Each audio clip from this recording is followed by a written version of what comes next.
Cette fois-ci, à la direction de Bruxelles pour évoquer le rapport de Jacques Chirac avec l'Europe. Il a beaucoup évolué, ce rapport, bien sûr, tout au long de sa carrière politique et sur ce sujet européen. Et ce matin, l'heure est d'abord aux hommages de toute l'Union européenne, Valérie Rouge.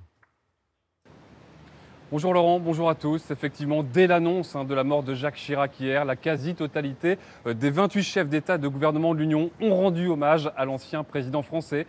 Angela Merkel a salué un formidable partenaire et ami.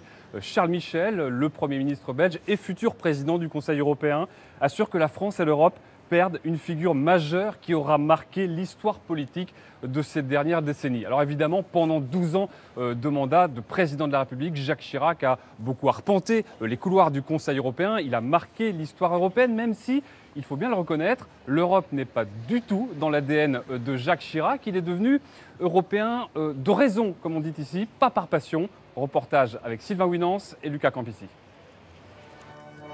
L'air solennel et inspiré en écoutant l'hymne européen.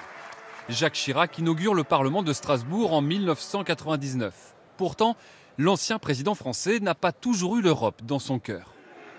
1979, il mène la liste RPR aux élections européennes et fait campagne contre l'Europe, défendue par la liste de Simone Veil. Nous ne pensons pas que l'Europe est une sorte de poudre de perlimpinpin venant au secours des gouvernements à court d'idées. C'est un échec. Sa liste eurosceptique n'arrive qu'en 4e position et Jacques Chirac ne reste eurodéputé que 9 mois pour mieux se consacrer à Paris. La fibre européenne lui vient plus tard, au fil des campagnes pour la présidentielle.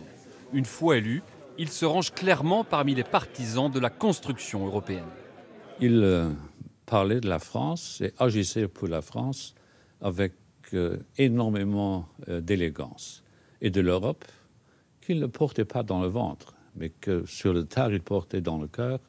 Il parlait lors des réunions internationales avec une conviction qui impressionnait et les Européens et les non-Européens, surtout les non-Européens.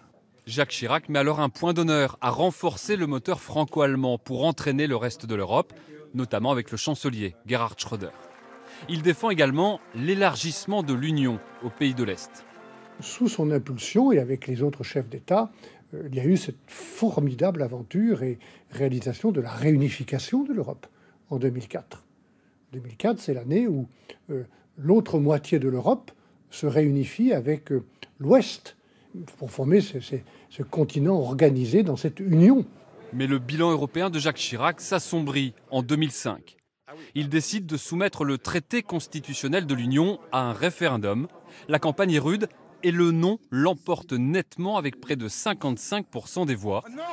Un échec cuisant pour le chef de l'État qui marque le début de la fin de sa présidence.